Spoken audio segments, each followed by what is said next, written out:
Okay. So this bad boy is about to go up, and we're gonna check it out, and we're gonna react to it. And hopefully, we don't get angry.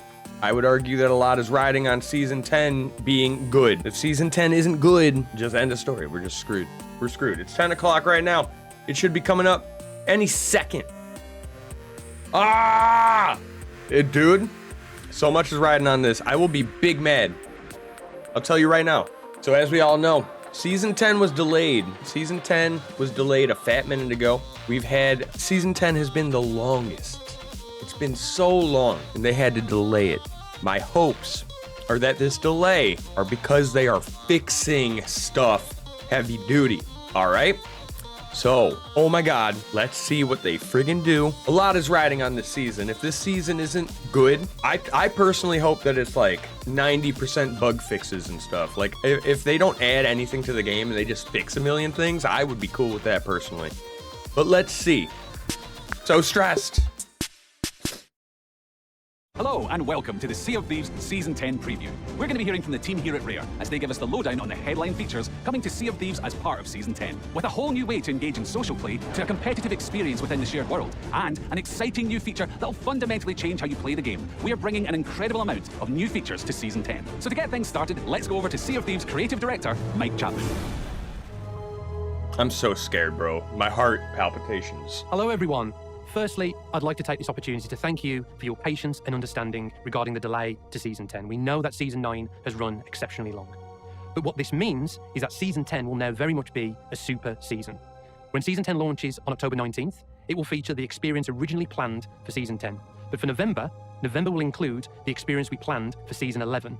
And for December, something a little bit different, a new way to play and enjoy Sea of Thieves, something we've been thinking about for a very long time. But for now, I'm going to hand over to Shelley and James, who will talk you through the first feature that will be launching with Season 10 on October 19th, Guilds. In Season 10, we're introducing guilds, which is a new way for players to form meaningful bonds beyond their immediate crew and builds on the uniquely engaging social gameplay of Sea of Thieves. We believe that being part of a crew and playing together is one of the best ways to experience Sea of Thieves. We wanted to bring that experience to more players more regularly. Guilds bring players together under a shared name and identity with common goals, which really gives players that framework to experience the best of the shared social gameplay. With guilds, you can have 24 of your friends, or enemies if you like to keep them close, in the guild with you at any one time. We kept it at 24 so the experience was an intimate affair, making sure that you knew everyone who was contributing to your success. Any captain who has their own ship is able to create a new guild because you need that very first ship to be pledged into the guild. But beyond that, anybody can join the guild, whether they're a captain or not. When you set up a guild, you get to choose a few unique properties on it. You get to give it a name, something unique to speak to your guild members. You get to give it a motto to make sure that you're all striving for the same goal. And also you can choose the branding, the pictures, okay, the that's cool. that really will show your guild off. Once you join a guild, you can pledge any of your captain ships into the guild, and you can also choose whether or not to share it with your guildmates. If you share it, they can take it out even when you're not online. All your cosmetics and your identity, all your trinkets and paintings. That's kind of everything will be as cool. you left it, and they can even progress the captaincy milestones on that That ship sounds while you're fun. offline. I like No that. matter whether you want to go and collect loot, whether you want to fight under the hourglass, any action you take in the Sea of Thieves will progress your milestones forward. Even better, you can progress while you're offline. Your friends can be sailing under your guild banner when you're away on holiday or asleep, so you'll come back refreshed and possibly with a shiny new hat. As That's a everyone nice in your hat. guild contributes to earning that shared guild reputation together, you will unlock new and unique rewards for you and your guild, and you can even earn a distinction at every 100 levels of reputation, unlocking further rewards. Guilds brings players together like never before, and we're super excited to see the guilds you create when Season 10 launches on October 19th. All right. I like this.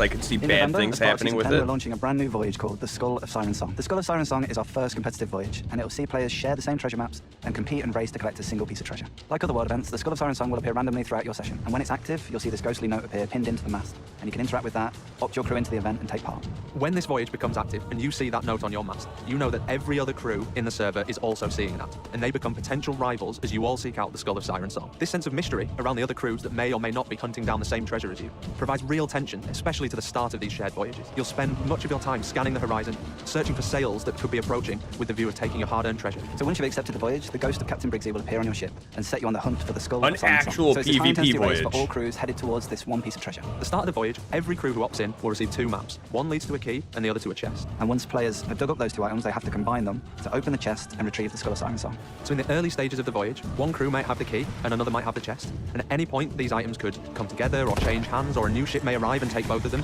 And this kind of unpredictability makes these stages really exciting, as no one's quite sure what's about to happen, and you have to react to all sorts of different circumstances. So what I love about it is the quest isn't over till it's over. Someone might have the key, someone might have the chest, but you can see the beacons in the sky, you can track them on the world map. I really like this idea.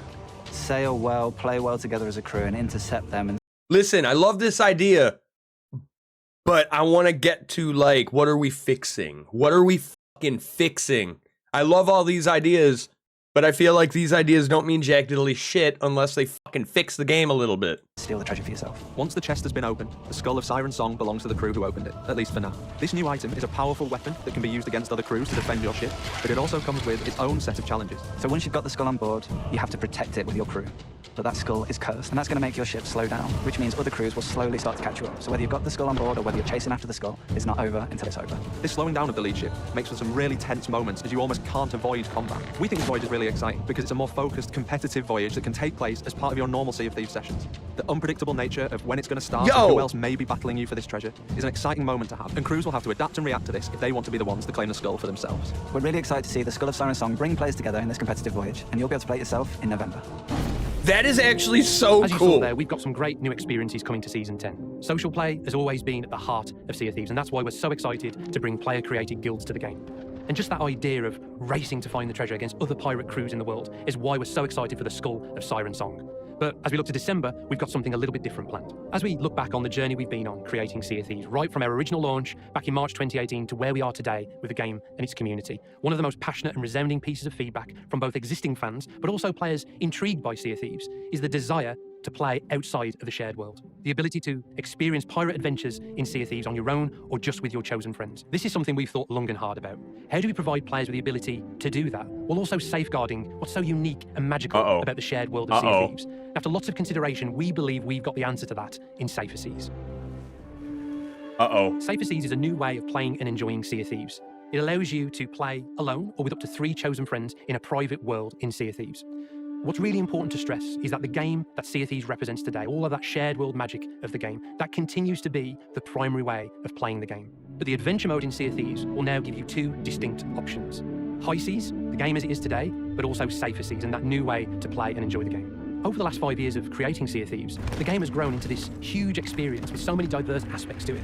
And the reality of that is, we want to teach people how to play the game, but we also don't want to lose the joy of discovery. So the way we think about Cyphers Seas is as a great way to learn the essentials. See where they're to going, be able but to I'm worried. learn the flow and the pace of the game before then moving on to High Seas. And alongside allowing newer players to get to grips with the game, it also allows experienced players to truly immerse themselves in the world and take it at their own pace, experiment and see everything the world's got to offer on their own terms. So we see Cyphers Seas as very much a complementary way of... But wait, won't people abuse it? Are people not going to abuse it? Are people not going to abuse this and just they gotta have like a limit or something, right? Like they can't just let people go on fucking PvE servers forever.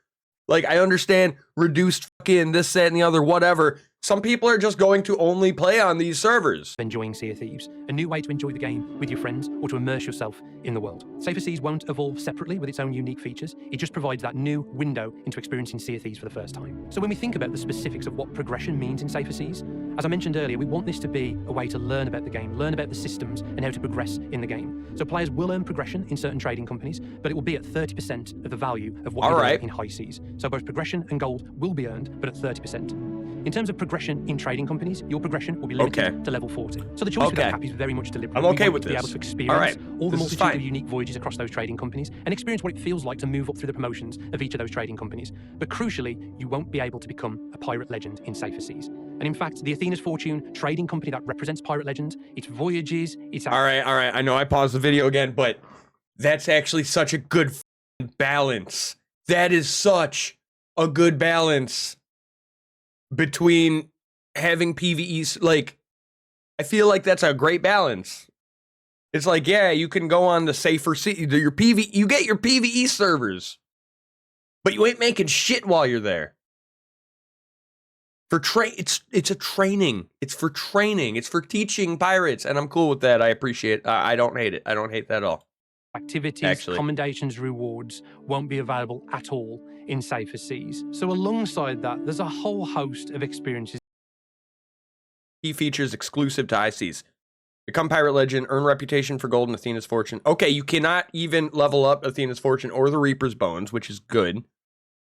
There's no hourglass, no captaincy, no guild, no trading company, no emissaries either. Okay. And no access to Golden Glory. Okay, this seems like a good balance. This seems like a good balance because, as I said before, the new players, they can just learn the game on their own. Is that we don't believe are right for Safer Seas. The PvP focus of the Reaper's Bones and the ability to play as the factions as part of that PvP gameplay, that won't be available in Safer Seas. The ability to purchase and captain your own ship, the ability to join one of these newly added player-created guilds, and the ability to play as a trading company emissary. These are features that will remain solely available on High Seas. So High Seas not super very much against it. remains that primary and aspirational mode of play in Sea of Thieves. But Safer Seas provides you this alternative way to learn the basics, the rhythm and pace of the game. There's a lot more Okay. to share, and we'll be sharing specifics about what's available in each mode as we get closer to our launch in December. We believe Safer Seas unlocks whole new Sea of Thieves experiences. That idea of going on a pirate adventure with your family, exploring the world at your own pace, the ability to immerse yourself in the storytelling of the world, playing all of those tall tales, maybe going on a fishing trip with your friends, or capturing cool video content to share. Without the worry of scanning the horizon for other unknown players, we believe that Safer Seas will lend itself a completely unique feel. This is very much your story in a private world, and we believe that complements the adventures that you can have on the high seas. This is the right time to bring Safer Seas to the game. feel it. I The game actually over the years feel has it. evolved to be so big and diverse, with all of these wonderful experiences on offer. We want to provide an effective way for new players to come into the game and understand what makes it so special. And as we look to the future of the game, we're more excited than ever to make this the best pirate game possible. If you like pirates, there should be something in Sea of Thieves for you. That's why we're so excited for Safer Seas and the future ahead next year. I was worried for a With these three headline second. features arriving as part of Sea of Thieves Season 10, this is going to be our biggest season ever. On October 19th, with guilds, you'll be able to play with others under a shared identity, creating meaningful social bonds. You haven't all while said engaging in anything about progression fixing the and unlock game. some incredible new rewards. In November, with the Skull of Siren Song, you can take part in a fast-paced adventure, battling against other crews in an action-packed race to be the first to claim I like a powerful this. ancient artifact. And in December, with Safer Seas, you'll have the option to head out onto the Sea of Thieves and engage with the world at your own pace. Whether you're sharpening your skills at a seaport or taking on one of our many tall tales, this will allow you to experience a large portion of Sea of Thieves in your own way. We're incredibly excited for you all to experience the new features that we've outlined here today. But this, of course, is just part of what we're bringing with Season 10. Keep an eye on our social channels for more information about what else is coming as part of the season and for more detailed looks about the features we've mentioned today. We're now at the end of this Season 10 preview, so thank you so much for watching, and we'll see you on the seas. Where the fuck is my information that I desire? What the fuck? God, but this is hilarious. This is actually hilarious. This is actually fucking hilarious, bro. It's almost like literally not a single fucking one of these people paid any sort of attention. It's like not a single person in this whole chat thing right here paid any fucking attention. Literally paid zero fucking attention to the video, like most of these fucking people. I see Safer Seas I could see being a bad idea, but the caps on it make me think, all right, this is a solid idea, because I don't know, man. Like, I feel like that happens all too often, is that brand new player loads into the game. It's like their first session. 2 hours into the session, they get fucking absolutely dumpstered by some sweat lords calling them bad names and shit. And like, I don't know, man. I think like that, like for the brand new fucking people, those brand new people who are just like starting playing the game, dude, I think Safer Seas is a good friggin' idea. I really like the skull thing. The skull event thing seems like a really fun event. It does sound really friggin' fun. And the guilds thing I'm hyped about. I'm literally on board with everything about this season, except for one fucking thing. They did not announce a single bug fix. They did not announce anything. Ooh, I got some fucking talk. I got some stuff to talk about tonight on stream, guys. Thank you for watching this reaction. I would truly like to hear your opinions. I think it's very possible that they have a lot of bug fixes and stuff coming, but this may have just been focused on the content. This may very well have just been focused on content, not on bug fixes. I'm assuming there's probably going to be bug fixes. All right, so let's hope. Appreciate you guys. I want to hear your opinions in the comments. Let's keep it civil, otherwise I'll just delete your comment and laugh at you, call you a clown. Yeah. Appreciate you guys. Thank you again. Subscribe if you enjoyed. I love you.